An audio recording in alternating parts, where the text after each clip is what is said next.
Cool. Well, I'll just go get a drink then. Bye.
Nothing left for me to hate, so I can lay me down.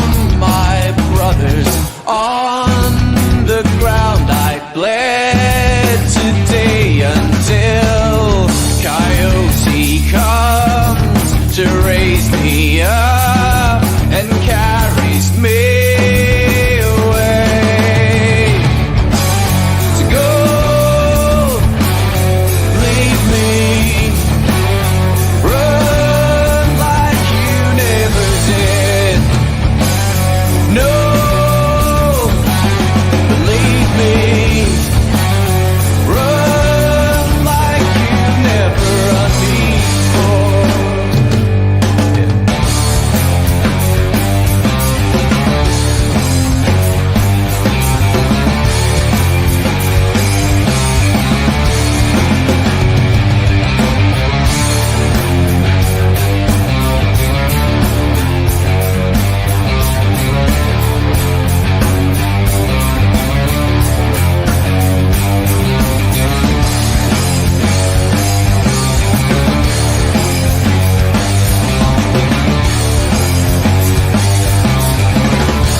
Before the World Cup, when all through the house, not a creature was stirring, not even Matt Williams' terrible, awful hot takes on rugby. Hello, everybody. Welcome to the Scottish Rugby Podcast, brought to you by the Scottish Rugby Blog. I am Cammy Black. Welcome to anybody new joining us who has found us as the World Cup approaches and is looking for some Scottish slant on rugby and all goings on. We'll be with you for the next 4 weeks. Who knows what happens after that? I don't know how that works. For how long do the pro stages last? 4 weeks. As long as a piece of string. There we go. As long as there is hope in our hearts.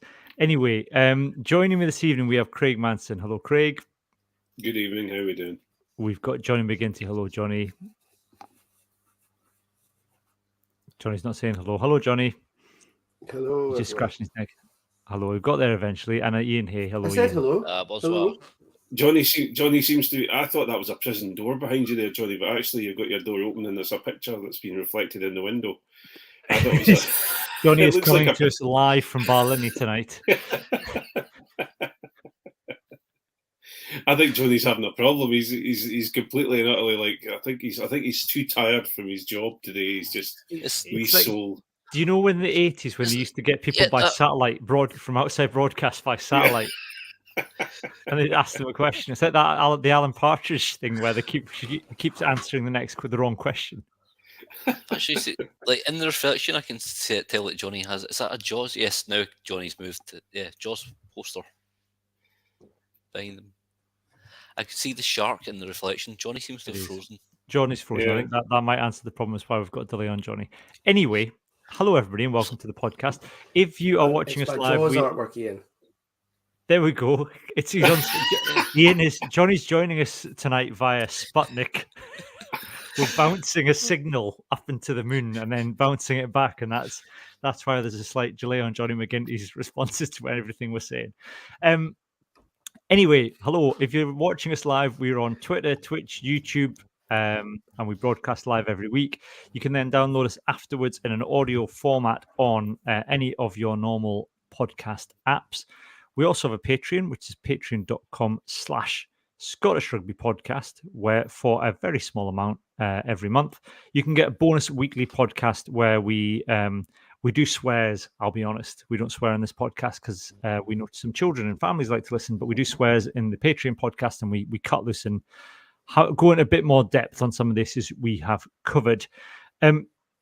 This week, we're going to do something a little bit different that we haven't done before, but I think given that we have some new listeners and perhaps even as a bit of a refresher for us all, we thought we'd go through the basics of rugby union. Now, this is not a sport. This is like explaining chess from scratch, right? This is not an easy sport to explain. We're not going to try and cover it all, but we thought we could cover the basics of the positions 1 to 15. We'll do some of the basic fundamentals as well. And we've done no research on this either, and some of us have been drinking wine. So this could be fun. This is not an authoritative take on the laws of rugby.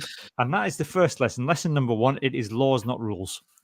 If you use the word rules in front of somebody that knows about rugby, you'll be instantly mocked for using the wrong word. And that's the first thing to know about rugby, is that nobody really understands it. Anybody that claims to understand it is just a liar.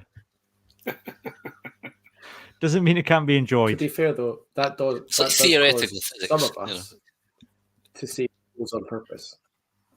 Yeah, that is very true, Johnny. So let's do positions. Let's do players and positions first, because this is the fun thing. And also, Johnny and I can annoy Craig with our understanding of the front row. So let's talk been working about on props. I'm feeling good about this. In what kind of way have you been working on props, Johnny? Well, I'm learning about it. I've had to spray down my door and like, you know, put one of those things out that repels cats. So we have at 1 and 3. Now, there's a reason why it's 1 and 3, because if you look at the scrum, it's 1, then 2, then 3 across the front of the scrum, and we'll come on to number 2, which is the hooker, in a minute. 1 is, and I have to check this every single time, 1 is the tight head, and 3 is the loose head. Right?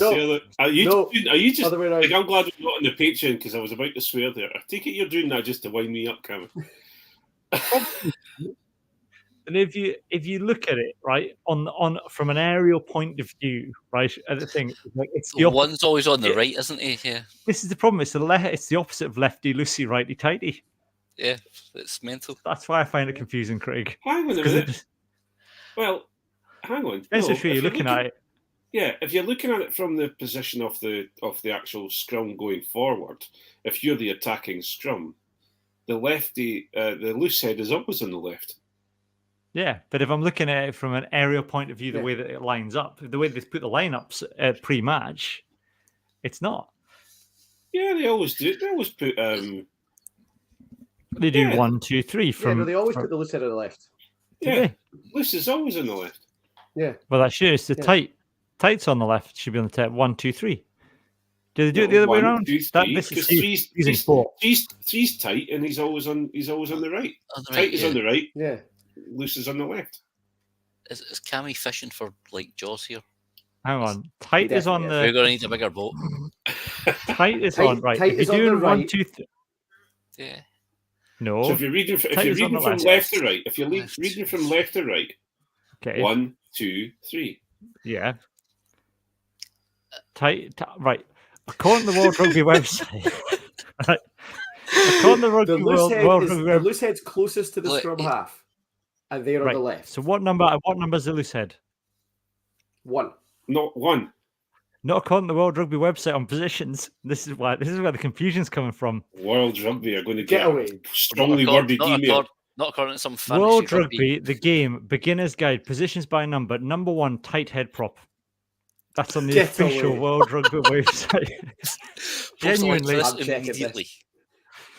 Seriously, beginner's guide to the game, positions, number 1, tight head prop. Oh, for the love of Because I thought, I'm not getting this wrong tonight when we're doing a beginner's guide to rugby. I'm going to look up the official, what does it say on World Rugby's website?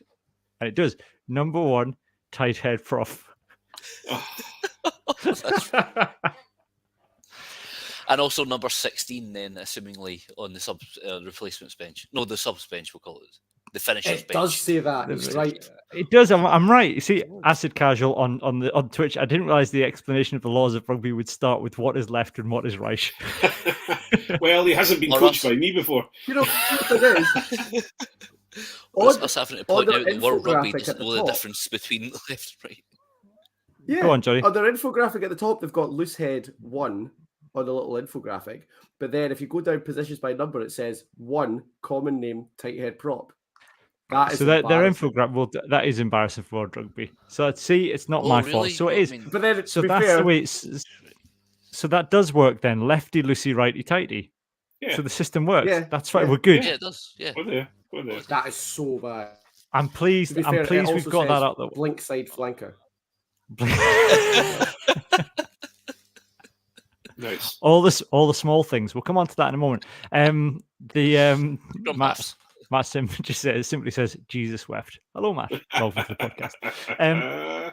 Craig, explain the difference between a loose head and a tight head to us. They're Okay, both well, the big lads. Can I The do both it? big Can I lads. do it? Let me try.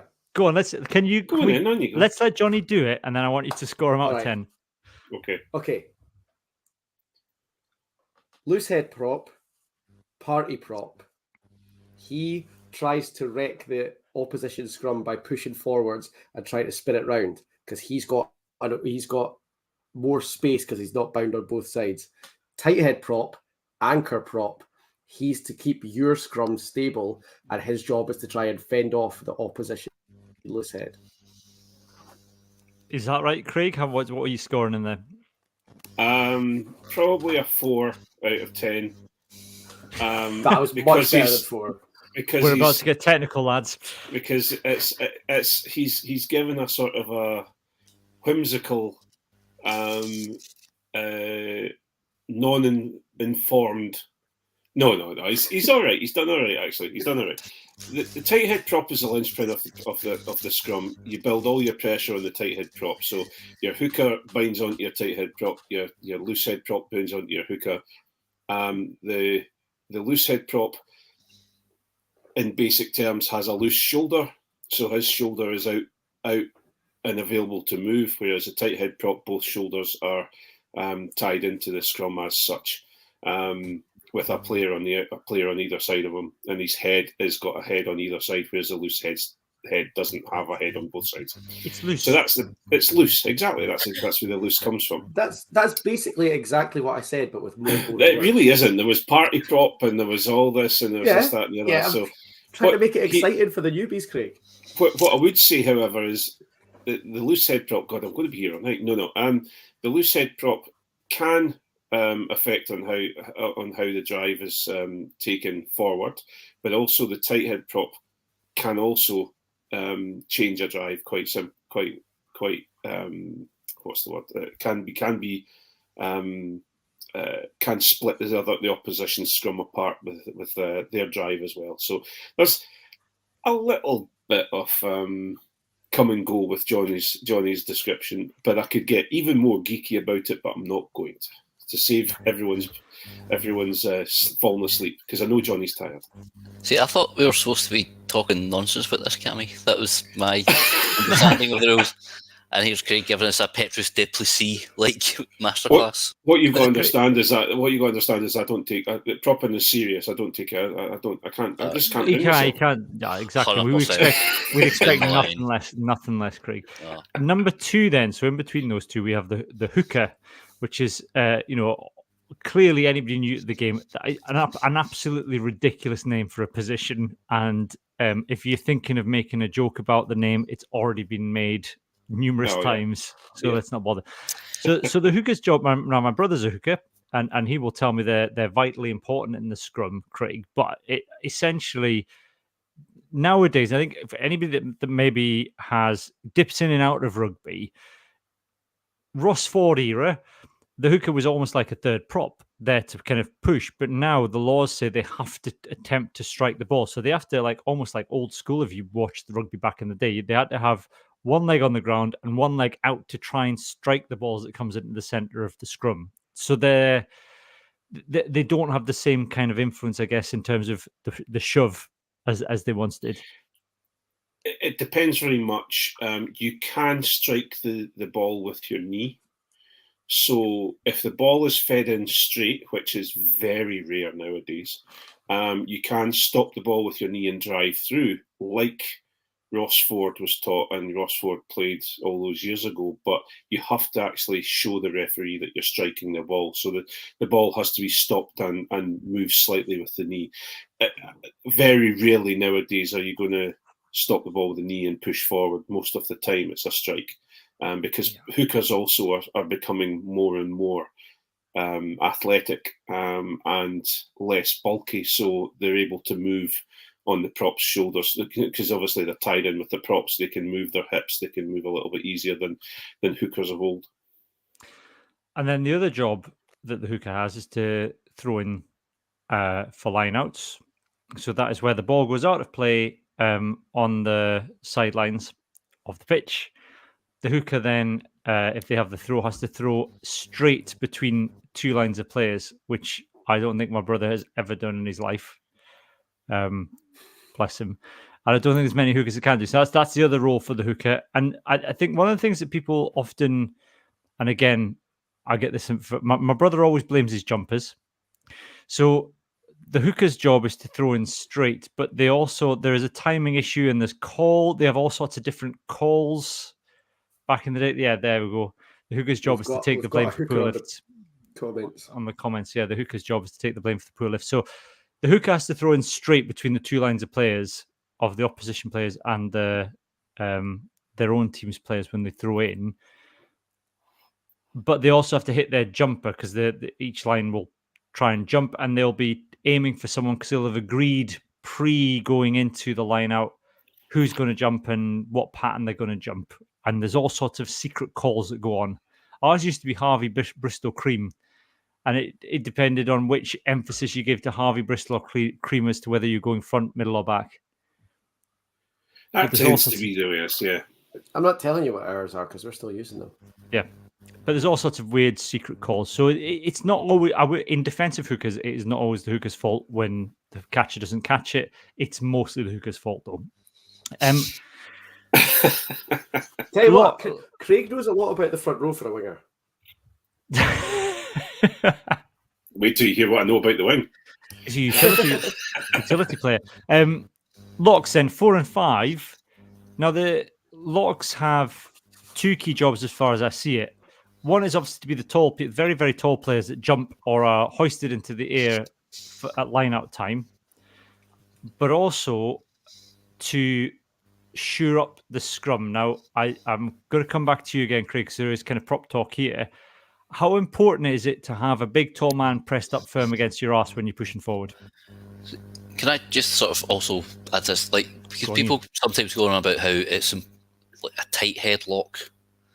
Is it really that important to have a lock who's a specialist at supporting either a tight head or a loose head? Yeah. Does it matter 4 or 5, or does it matter which shirt you wear? Or is that just administrative? In amateur rugby, not as much as it does in professional rugby. Professional rugby, you will have tight headlocks and you will have loose headlocks. And it's mainly down to how they bind in and what sort of pressure you're wanting to put through the front row. and how you want to try and take apart the scrummage that you're going up against if you know who you're going up against. The locks are incredibly, when it comes to scrummaging, the locks are incredibly important. They are the engine room of a scrum. They're the ones that will provide the straight push, the forward push. But they also have to have their feet in a good position to provide a tunnel for the ball to come through and get to the back quickly. There you go. Can I ask another wee question here? The general level of violence too. To your enforcers.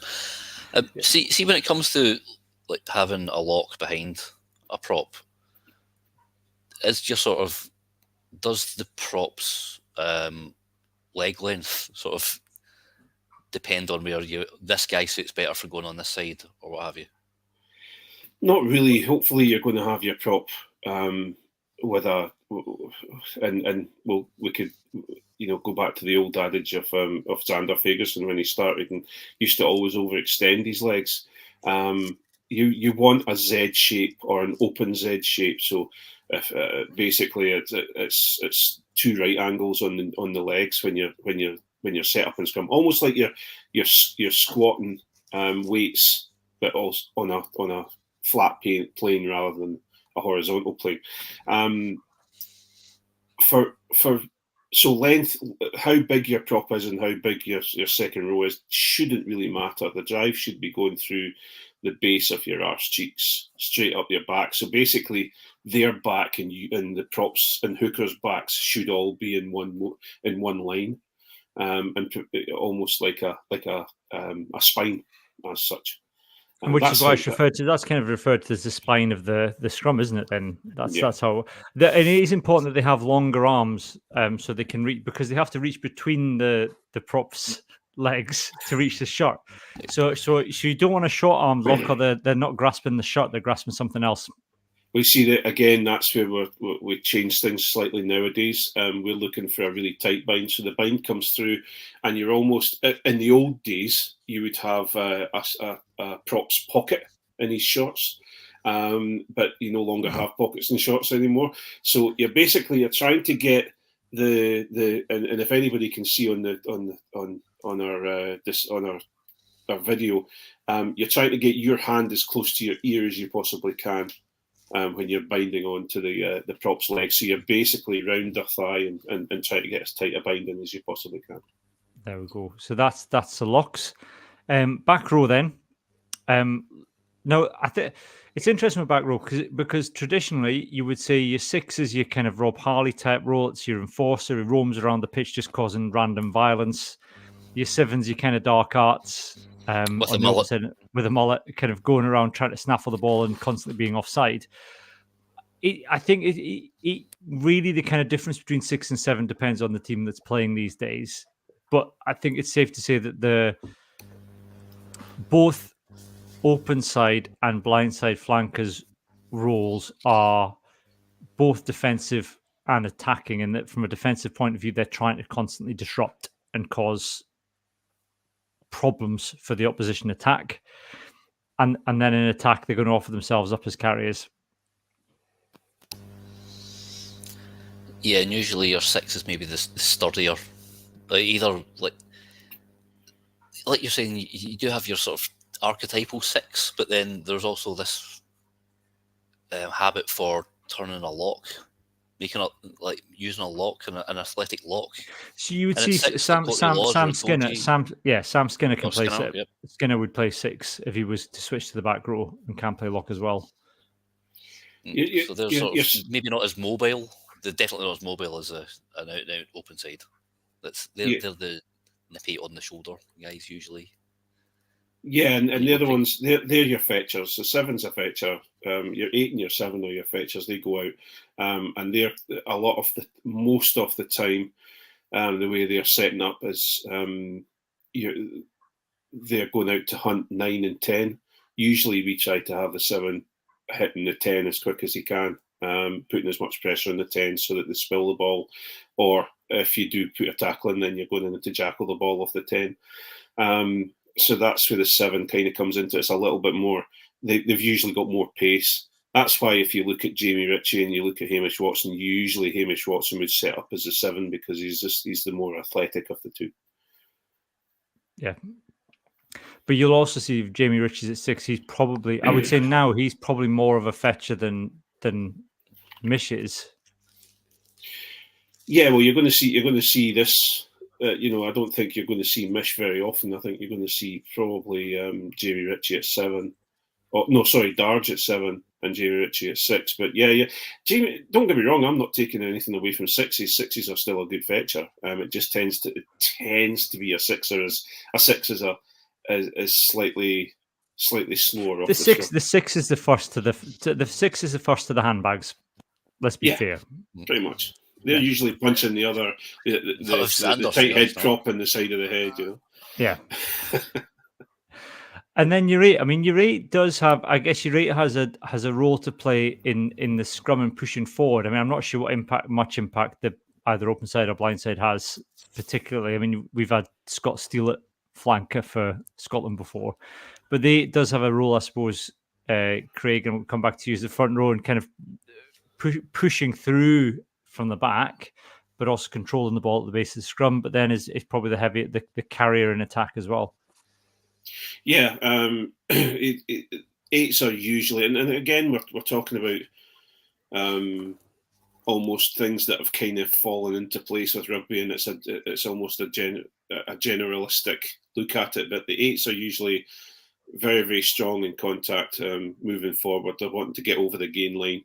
A lot of the time, they're picking from the back of the scrum, and they're wanting to just get across the gain line. When I mean the gain line, it's the line that goes right through the middle of the scrum. So as the two scrums come together, the gain line is right through the middle of that. So what you're looking to do is get through that, and then get to the back feet of the scrum. So if you've made an advantage if you drive through. If you're picking the ball and you get to almost the back feet of the opposition scrum. So. Yeah, 8s tend to be in the line out as well at the back to fetch the ball if there's an overthrow. They're now being lifted as well. If you're going on a five man line out, you tend to bring your 7 and your 6 out, and either your 8 or your 7 or your 7 and your 6 out of the line out, and you use them as a crash ball or rampaging forwards when they're going forward or in defence. But I think the other key thing, I think, particularly with Scotland, Johnny, is that the 6, 7, and 8s are fairly interchangeable from with a team like Scotland, because we could name which of the 6, 7, and 8s, but we know that Mish will carry very hard. We know Matt Ferguson can play 6. We know that Jamie Ritchie is a good fetcher. So although these roles traditionally have kind of the different duties assigned to them, it's fairly interchangeable in modern rugby. Yeah, I think as all players, but particularly forwards, become bigger, stronger, more athletic, you are focusing less on sort of traditional skill sets and more on the more you can do, the better, basically, and especially in the back row, because the amount of work that they get through is incredible, and you're kind of now expecting all of your back rows to do several different jobs, so it's evolving a bit. Yeah, and you'll see that in the stats after a game. It's normally one of your back rows and one of your locks are going to be your highest tacklers in defence, often making double figures. Let's move to the backs then. Craig, is there anything you want to say about that before? I don't want to quickly move to the backs, Craig, unless you've got something out. You know what? Hand up. At the Bulls game, the Bulls Future 15 game at the weekend there, do you know what I enjoyed seeing, which I hadn't seen in ages, but I used to see back in the 90s especially, a good old pushover scrum try. Oh! Not a penalty try, just shoved him back. There we go. Poof. Flop over. That's what a number 8 used to be good at. And that's what, like Craig was saying, they need to be good with the ball at their feet. I think Falatau is one of the best proponents of that I've ever seen. And then his ability to just pick up with one hand and do something. And kick receipts. They seem to take a lot of kick receipts now as well. That's the other thing. Yeah, they do. So if you at kick-off in a game of rugby, one side will kick to the other. It has to make it over the 10 meter line. Normally, it will be. You will find that your fullback will line up on one side of the pitch and the number 8 on the other, and one of them will take that kick and take the impact. You might get a lock if you're lucky. It would, depending on how you set it up, depending on how people set it up. Some people like to have it set up that way. We have a slightly different setup where we'll have, and a few others do the same thing, where we'll have basically the scrum set up split right across the field. But so you've got 3 receivers with a lifter or a backup who's with them, usually forwards, and then you have a couple of roaming loose forwards who will be filling in the gaps and are there, and that's when you tend to find your roving 8 is usually receives the ball, because most of the time the roving 8 knows where the ball's going to be kicked. No, that's one. I would say that's one thing the game misses from back in the day, and I remember this, is that it was kind of completely faking the opposition by lining up almost your entire pack on one side to go and chase the ball down, and then the kicker at the last minute switches it and there's a rogue forward running down the line to go and catch it on the other side. I do that all the time, but that's because where I want to kick it and where it ends up often bear no relation to each other.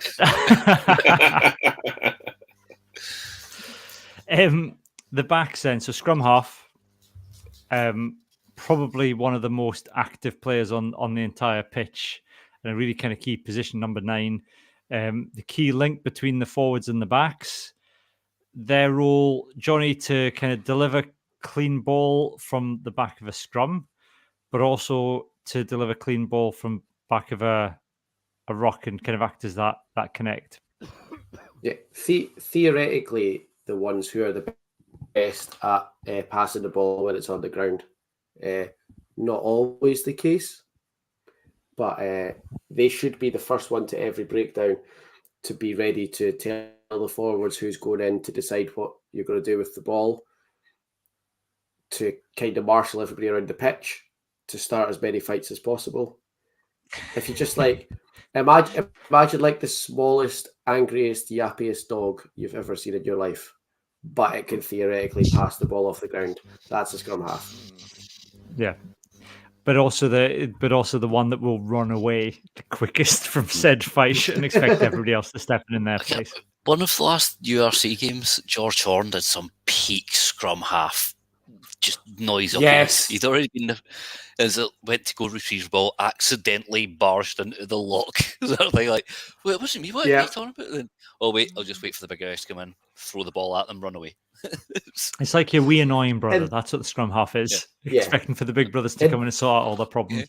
Yeah. In the Glasgow Leinster game last year, oh no, George Horn wound up Jamieson Gibson Park until Gibson Park swung at him, but George had timed it absolutely perfectly for Ollie Kebble to be arriving just as Gibson Park swung his first punch at George Horn. And Ollie just went, nope. The other thing the scrum halves will do these days more than I think they used to do in the past is box kicking. And we'll probably see a lot of this in the World Cup. So traditionally your 10 would be the kicker or maybe your 15 to kind of get your field position. But it's becoming increasingly, Craig, the role of the scrum half to kick from the base of rucks. We'll see the human centipedes again, where you can add as many men as you want to the back of a ruck to get your distance, because you can be charged down. But it's a key rule, and that's, we're not going to kind of go all gammon about it and say kicking's got no place in rugby. I mean, getting field positions is an absolute key in the modern game.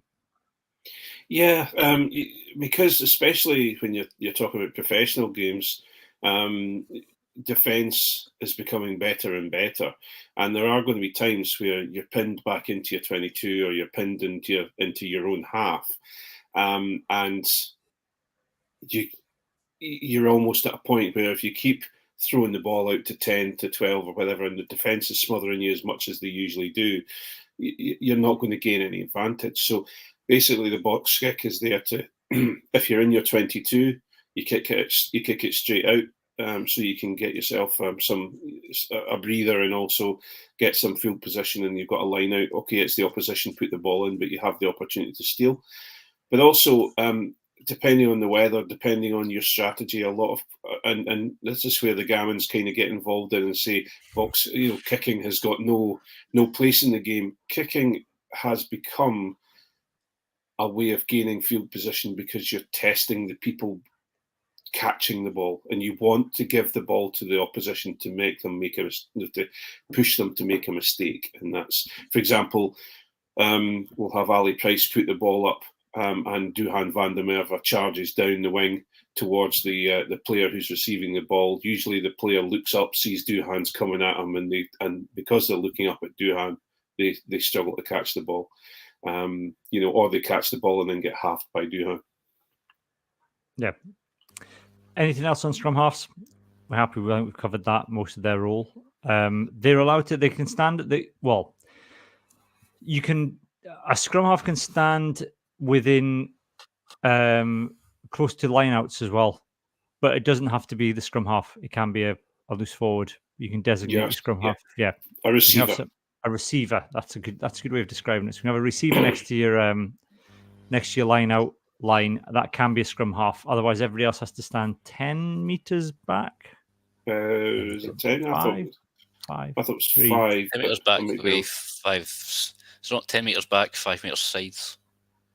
Yes, I think you're right. There we go. Sorted that out. We didn't say this would be an informed run through rugby. The fly half, then, the mercurial talent, the kind of pretty boy of the team. It's a varied role because, again, traditionally it was scrum half to your fly half, and then the fly half decides what happens after that. I think that still is the case, Johnny, but you will have other players maybe coming in at first receiver a bit more in certainly professional level. Yeah. As Craig was saying, defences are getting much more organised and much better and harder to break down. Then attacks are kind of starting to try and think of ways to work around it. So it isn't just like it used to be anymore, the 9 passes to the 10 and then the 10 will run a move or whatever. You might have another player coming in to take it. You might have a pod of forwards coming to take it between the 9 and the 10, or you might have the 9 passing to the 10 and then back into the forwards, because it's just about trying to find ways now that you can break down the defence, which is getting much, much harder. And so it's a little bit more outside the box thinking, which is why somebody like Finn Russell is so in demand and so popular, because he's always coming up with something that nobody expected. And you see that, Ian, don't you? I think with Finn Russell in particular at 10, I think he's a kind of an archetypal modern 10, that he is in complete control of what is happening in the moment for the team. He's in communication with the scrum half. He's in communication with the shape of the backs. You'll see him pointing and speaking and barking orders, which for a guy who's kind of notoriously laid back, you wouldn't expect. But he will tell Ali Price where he wants the ball to go, and he'll tell him when he wants it. He'll tell him when it's on. It's just about. Oh, got some echo there from Johnny. No, it wasn't Johnny. It was me. It's my fault. All right, cool. No, I always used to think you had your 10s. You could separate it as 2 type of player. You had your kicking 10, like your Ronan O'Gara, who just territory wise thinking. His first thought is, when I get the ball, go and boot it. Or your sort of more passing, attacking 10, like particularly the All Blacks, Carlos Spencer, who's probably the closest thing to Finn Russell that we've seen. But like you're saying, like they're the playmaker, they're the pivotal central point, and we are seeing them in defence, especially now. They're starting to organise defences as well as attacks. Dan Biggar, as much as he might be mouthy and an annoyance to referees and fans of the opposition, the guy's been an absolutely cracking player, and he's done a very good job. He's one of the best. Johnny Wilkinson's another defensive 10. So it is, like you said, the role has changed now. They have to be a pointer and organiser on both sides of the ball. What singles Russell out is that he is so good at everything. His skill set is unreal. Kick passes better than most people pass with our hands. Yeah. We should be delighted to have him. Other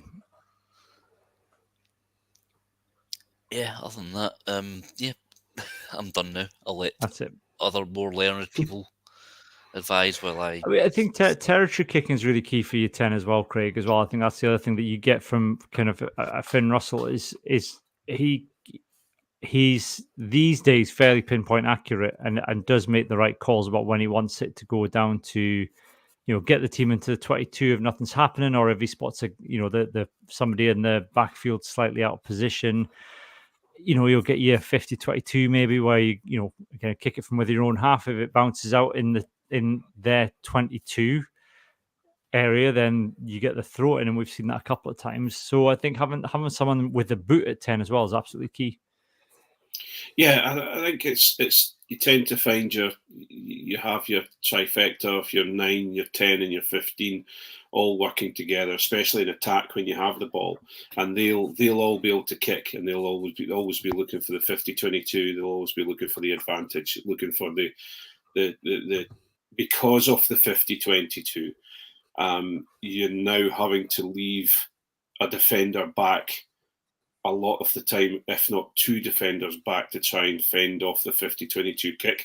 So your 10 is looking for the gaps, the spaces, and they will kick. They're kicking control. So you've got everything from drop kicks, you've got your grubber kicks, you've got your chip and chases, and you've got your 50-22s, and also usually your 10 is then given the ball if they're wanting them.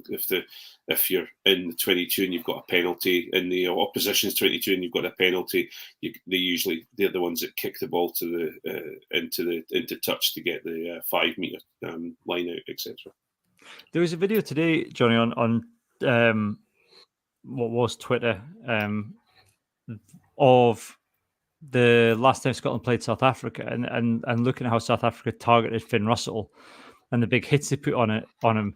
But I think the interesting, every single hit he got the ball away, and I think that's the other. Yeah, I don't think that went the way they expected.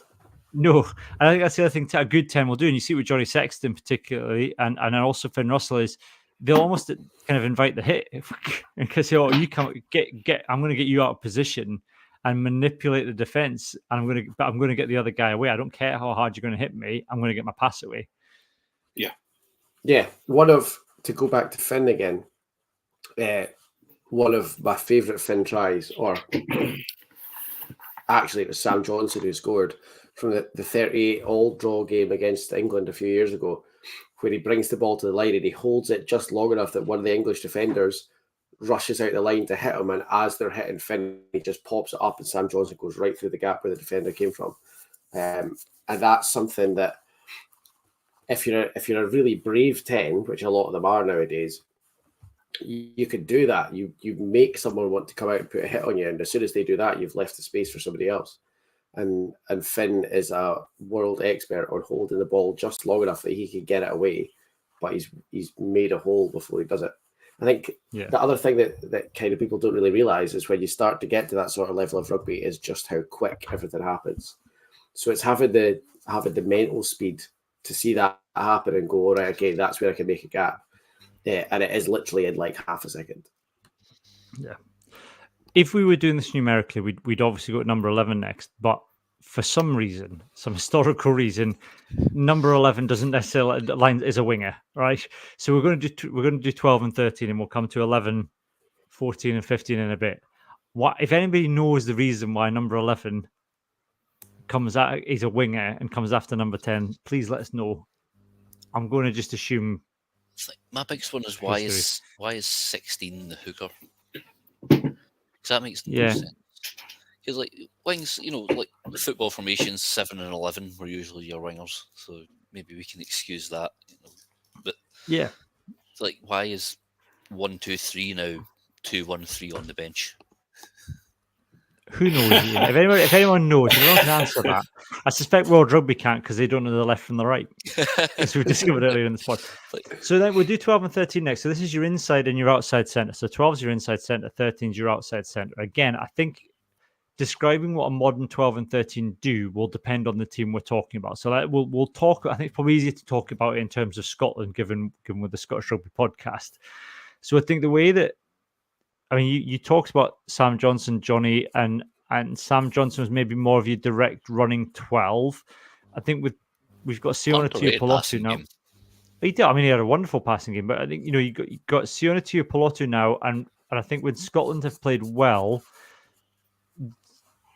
they've had someone like a Pete Horn or Sione Tuipulotu at 12 who is an excellent distributor, can act as almost like a second 10, but also has a good boot on them as well. And that keeps opposition defenses guessing.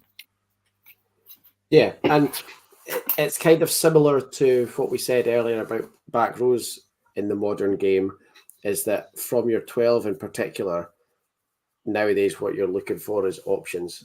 And whereas previously you would want a 12 that could carry hard, that could run hard, that could, like Craig said earlier, get over the gain line if you were desperate for a couple of yards. In the game the way it is today, what you're looking for is a 12 who can kick, who can pass, and who can also carry. And just to give yourself more options, like you'll see Sione quite a lot come in as the first receiver for Scotland, try and confuse the defence again that way, another way of kind of getting one step over the defence, but he will also carry really hard if he has to. He can kick a bit if he has to. It's about developing the skill set nowadays for 12 in particular, and just to give yourself as many ways to beat the defence as you can. And the 13 again, Ian, like within England, you might have the kind of Manu Tuolangi kind of just again, big guys just going to truck it up all the time, almost like an extra forward for you. But with Scotland, you've got a kind of Chris Harris or Hugh Jones, so they're running dummy lines in attack. They're there as the kind of marshal, as almost like a defensive captain as well in defence. Yeah, well, Harris was definitely. I mean, the weird thing was when Harris was first picked for Scotland, it's on the back of his sort of ridiculous scoring record with Newcastle Falcons, but then he became a defensive linchpin. I mean, he struggled at first, but then he sort of found his 40 as being that guy defending that very difficult channel.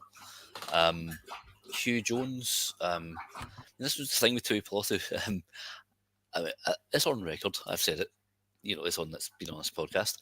I thought he was a flat track bully, and I didn't think he was up to much. I was particularly confused as to why he was getting put in at 12 when he'd never really played there in his professional career. Not even at Glasgow Warriors. If it was when Huey Pilotu was getting picked, Hugh Jones was at 12, and quite often acted as first receiver, but we was very quickly shipping it on. But as Johnny said, he seems to have found this confidence from somewhere to be an all-rounder. That kicking game was never there when he was playing under Danny Wilson. Now what he's coming in, he's allowing Hugh Jones to do what he does best at 13, which is to run and find an angle, because the man has some of the smoothest lines and swagger in his tips I've seen at 13. Your 13 should be, well, other than the Harris style, as I was mentioning, who's so good at marshalling his back line and making crunching tackles. Hugh Jones, most 13s now, like Rico Ioane, or Galfiku. Galfiku's actually a great all-rounder. But Rico Ioane, he'll be starting for the All Blacks against France. Usually plays on wing. They cut these lines. They can move off the 10 and 12, arc outside and try and find that gap. As the forwards have punched the hole and left a gap out wide, and their aim is to try and get through that little swerving gap, cut out the blitz, get into that gap between the wide defender and the second inside man, and then see what they can do from there. A lot of times Scotland will bring their fullback up, so Hogg used to do that quite as well to fill in that space. Josh Mackay does it at Glasgow. But a lot of times it's horses for courses, but Scotland with Hugh Jones will tend to do that.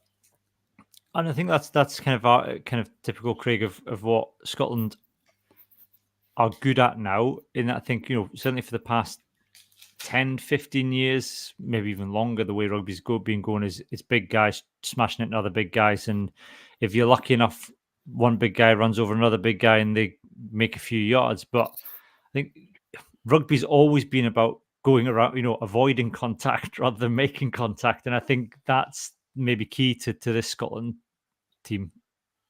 Yeah, well, if you look at, and I'm sure, obviously we're going to come to 11, 14 and 15 in a second, but there's a lot to be made about Scotland's pivotal position around 10.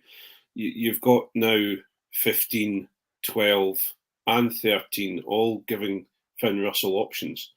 but also Blair Kinghorn from 15 is coming in at 10 to then give Finn Russell more options. So it's almost like they're playing like having Pete Horn outside at 12, a secondary delivery agent, but that delivery agent isn't a 12, it's actually Finn Russell.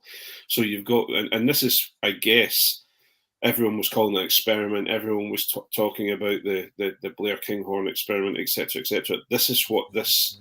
Hopefully, the Blair Switch project, Craig. The Blair Switch project. It's now decided.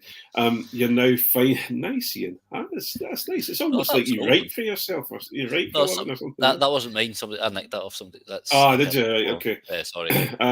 For me, it's you're almost seeing now that Blair Kinghorn, because he's been playing 10 for quite a lot of time. He's able to come in at 10 in an attack and put the ball out the back to Finn Russell and give other options, or have Finn Russell available in other places to surprise the South Africans, who are maybe just all they're trying to do is hit the 10 as hard as they possibly can.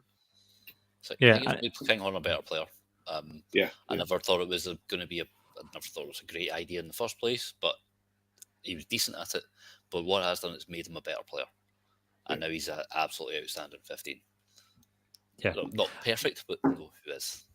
And again, if we move on to kind of 11, 14 and 15, Johnny, there's your time to shine now.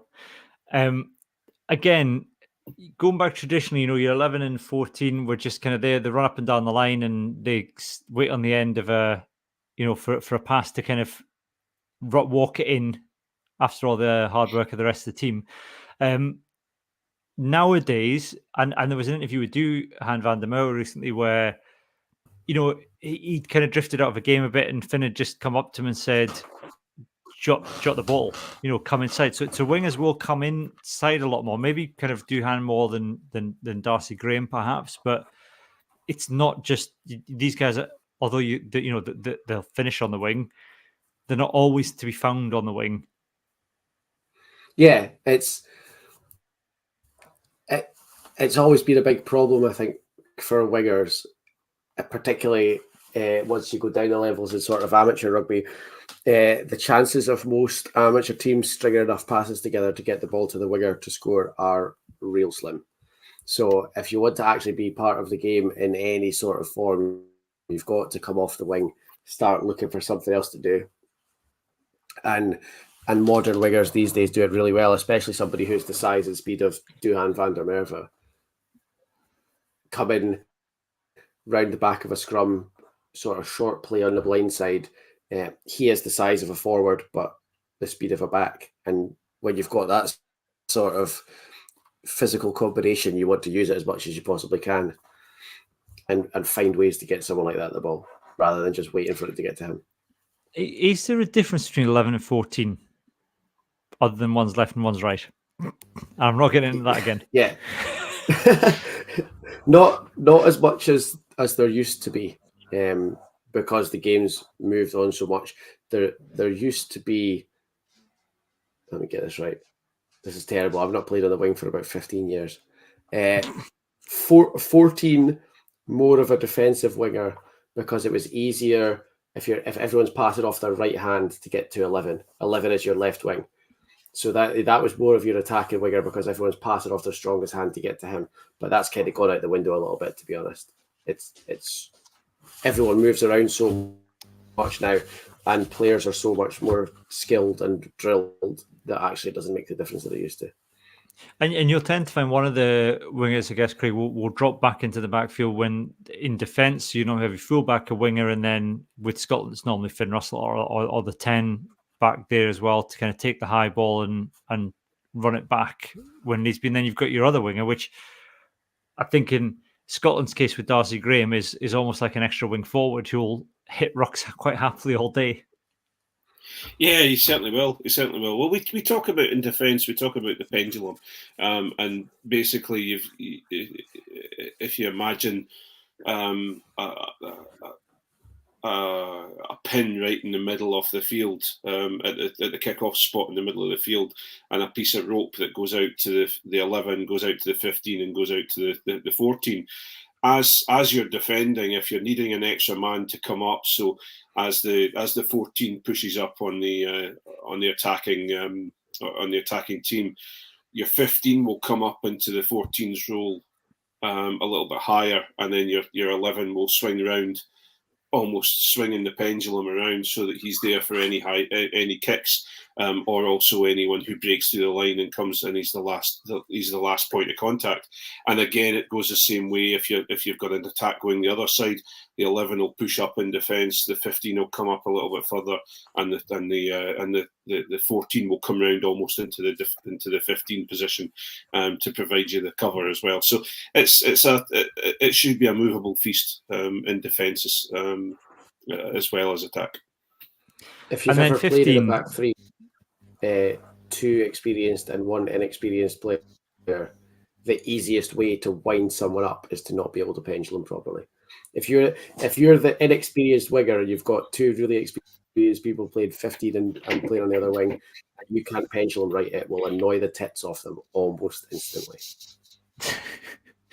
At 15 then, Johnny, here we go. Time to shine. The 15's job, as far as I can tell, is to make it look like they're the last line of defence, but then to spectacularly fail at the last hurdle. You've been watching Johnny play? I mean, yeah, that's... I've been watching all 15s play, Craig.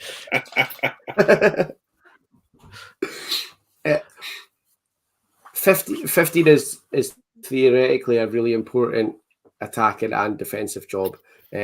We've kind of talked a lot about how kicking is really important, and your 15 should, in most cases, be your furthest back player. So needs to be able to catch really well and kick really well.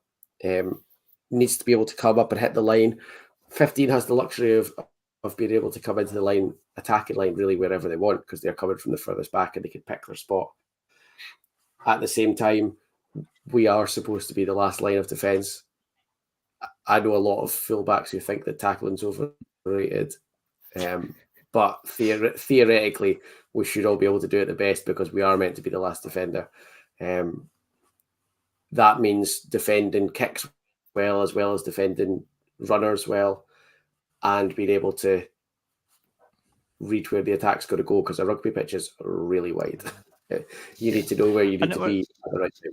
And that's one of the things that fullbacks will do really well. And Stuart Hogg was good at this, Ian, is kind of standing at the back and assessing what's in front and then communicating that to the 10, because they are stood far back for a lot of the game. They can see the way the opposition is shaping up often. Yeah, and especially with someone like Hogg, when he sat far back and when he was, that ridiculously quick, he was like, hang on, I can see gaps here now.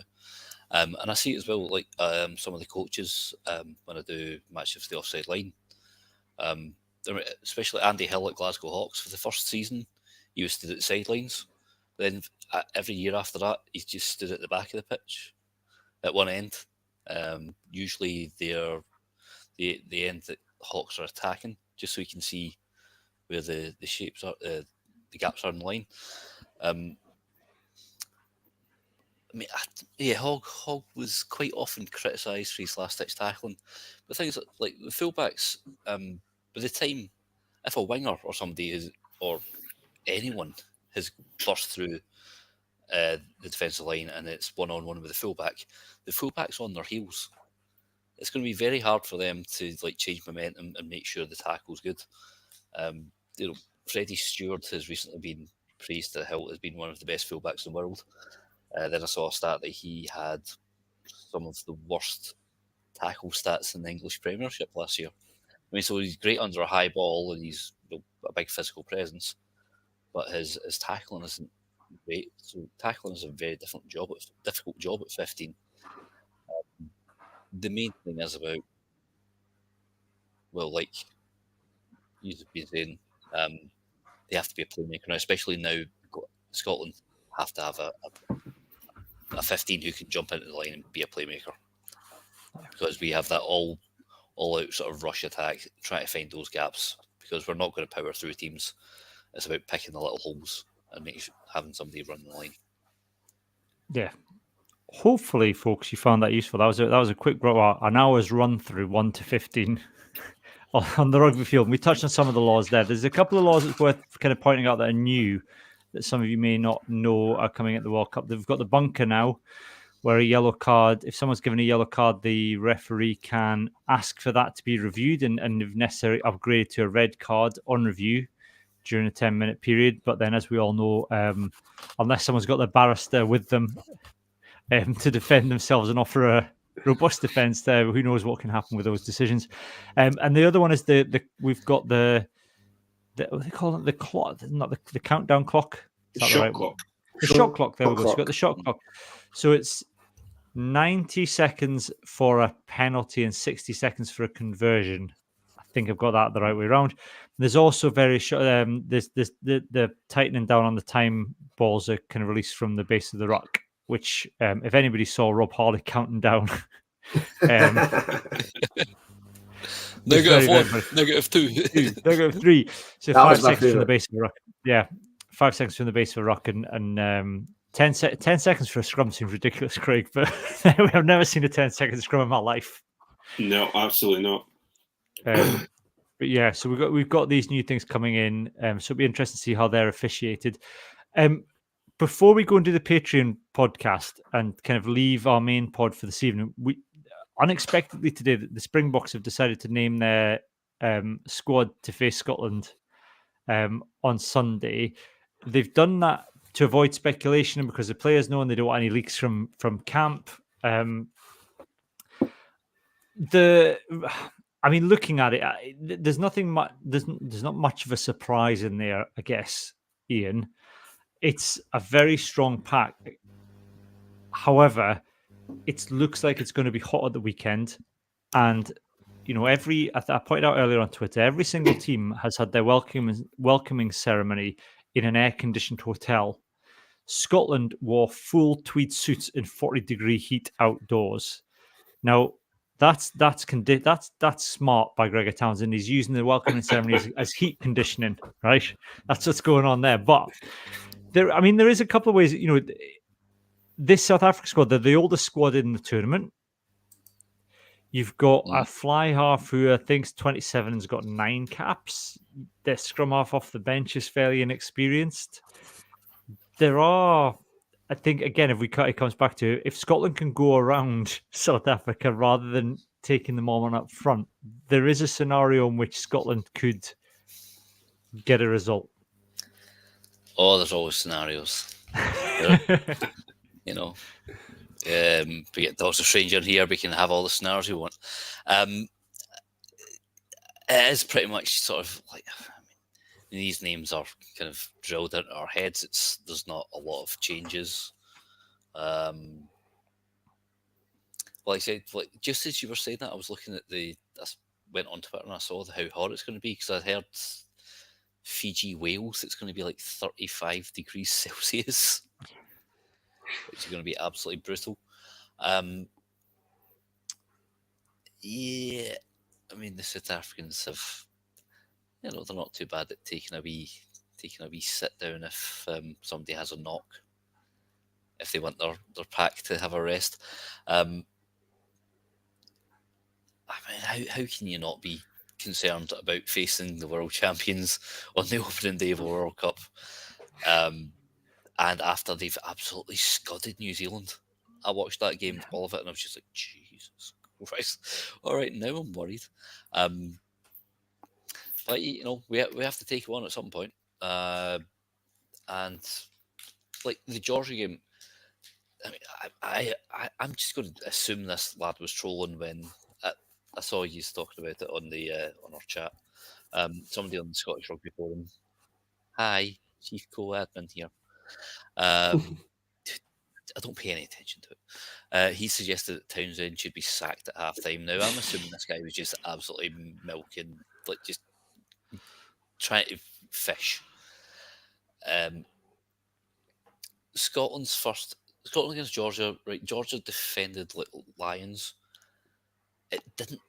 We made loads of mistakes, but it seemed like we were happy to sit in a defensive pattern. We didn't concede a try, and then absolutely gassed them out, and that's when we struck.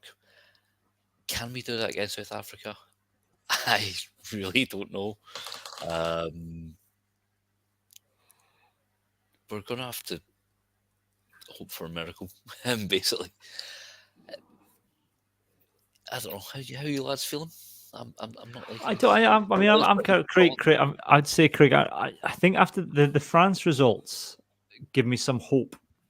I think, especially the one away, because that's an intimidating place to go. It was France. I'm not. We lost ultimately, but I think it did show that this Scotland team's capable of stepping up and playing the very best in the world in an unfamiliar environment, and so it kind of does open up to, on our day we could do something here, but it's very much on our day. Yeah. Well, it's going to be the biggest game of the tournament for us, I think. I think you've got to remember that everyone's talking about the Irish, but you're looking at Ireland, fourth game down the line. They'll have played all their games. There could be some injuries in the pack. There could be, Ireland could be either in their trap, they're in their straps and they're ready to go, or you find that they're weakened because they've been pummeled within an inch of their life. Whereas South Africa now, you just got to look at one of the biggest threats. I think is Dialende at 12. If you don't put a proper tackle on him, he's going to be down the field. You're going to be rocked backwards. I'm not a huge. I don't really rate Jesse Creel. It's not that I don't rate him. I think he's more. What's the word? He's a patch over for Lukhanyo Am. You've got the young guy coming through. Is it? No, he's not in the squad, is he? And I was going to say, is it Connor? I forgot the last name anyway. The 20-year-old that was coming through, but he's not been included in it. But what you've got, Kenny Moody, that's it. Yeah. Where the big worry I have is just with France, you've got a few big lads coming at you, strong pack, and some fairly strong backs, but we managed to outplay them at certain things. Unfortunately, with South Africa, you've got strength coming at you no matter where you are on the field, and you've got to be ready to put your tackles in, and be on your toes at every single moment of the time. And I think once their front five start getting tired, on come the next front five that'll do exactly the same job. So I think we are going to have to just be at top of our game, and if we give them any points, we're going to regret it. So we'll have to work hard. I think now to 13 are for a busy day. They're going to be soaking up so many tackles. Listen, I've got a theory, Johnny, that look, we're top 5 in the world now, right? So we need to start acting like it. And the way that you act as top 5 in the world is, if we win this, we're the greatest team in world rugby. Absolutely, it's proven beyond all doubt. If we lose it, it's the officials' fault. That's the way that the top 5 teams in the world do it. Yep. Do you know what? Like, I feel like those South African backs are get-atable. That's the thing that's given me a bit of hope. Like, Curtly Arendse in particular will have no interest in having Duhan van der Merwe run at him, and even less at trying to compete for a high ball with him. I think Manny Lebok is prone to a mistake if you can encourage him into one. I don't think he'll hang with Finn Russell. Well, I think Finn Russell will have one toast. I would say Kobe as well is prone to rash aerial challenges. So Kobe versus Graham is going to be interesting. Yeah, I think Arendse is in for a really long day. I think if we could get some contestable kicks out in that direction where he's been asked repeatedly to jump against Duhan van der Merwe, he's not going to have any interest in that at all. One thing I think, I'm like you on Jesse Creel. I don't. He's definitely not Lukhanyo Am, is he? So I think if we're going to do anything, the backs is where we'll get after them.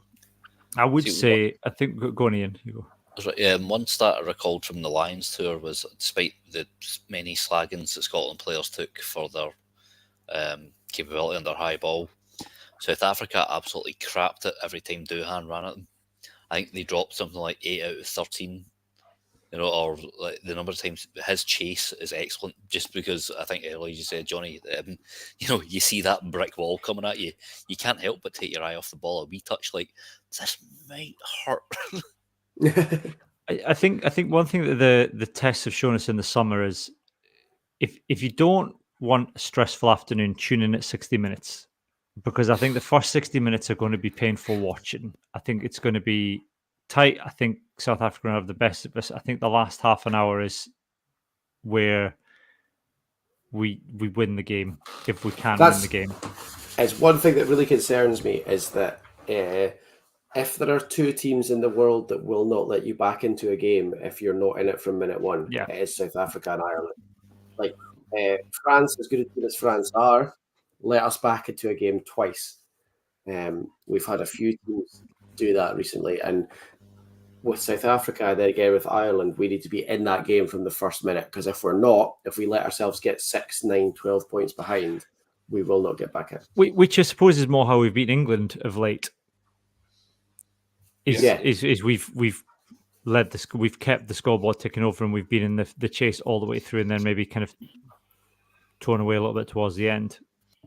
I think the interesting thing though is that you've got, if you look at the bench though, you've got Willie LaRue on the bench, and if you're looking for someone who's mobile, confident, knows the game well, to defend a resurgent last 20 minutes Scotland, I think Willie LaRue is the right person to come in off the bench. So that's an interesting move there as well. Yeah. Okay. We'll leave it there for this week. We hope you all found that interesting and useful as a wee guide to rugby union as we approach into the World Cup, and a wee preview of Scotland versus South Africa. We'll be back next week, probably Wednesday-ish. Maybe we'll be back Thursday. Friday though for a team announcement. Well, I don't think the timing of the Scotland announcement is going to tie in for a little mini pod, unfortunately, sadly, Ian. So, all right, who's free? Nobody. We'll see if we can. We'll see. Ian will just fill Alex Jones. Ian's doing it. Ian's doing a TikTok, a solitary TikTok on the Scotland announcement at half. We'll see. I mean, my understanding is it's late Friday, the Scotland announcement. But if it's lunchtime Friday, we'll maybe squeeze one in. If it's going to be late walking Friday, down the street down towards a bean shop, on the, like, yeah, Trent Russell at 10. That's brilliant. I don't know where my nearest beans shop is. That's it. You call yourself a Scotsman, you don't even know where your nearest Baines is. Right, I'm off, but I've got the motor. It's fine. I'll drive over. Right. You've got to be at least 5 minutes, out with grasp of macaroni pie. Come on. Anyway, look, on that note, we'll be back next week with a main pod. If we're going to put a mini, we will try and do some mini preview pods around team announcements, depending on the time of team announcements, but it's all fairly set in stone by World Rugby's schedule. I hear Friday midday is the Friday midday may be doable. So let's leave. We'll put a pin in that. We may do a very brief preview pod of Scotland, South Africa once we know the Scotland team. We'll announce. Keep an eye on Twitter and Facebook for that one. Otherwise, we'll be back with a full pod next week. Patreons, if you're watching live, hang about. We're going to do a little. We'll do some guesswork on the World Cup pools and the outcomes of the World Cup. For the meantime, though, it is goodbye from me and goodbye from Craig, Johnny, and Ian. Bonsoir. Bye. Mange la croissant. Really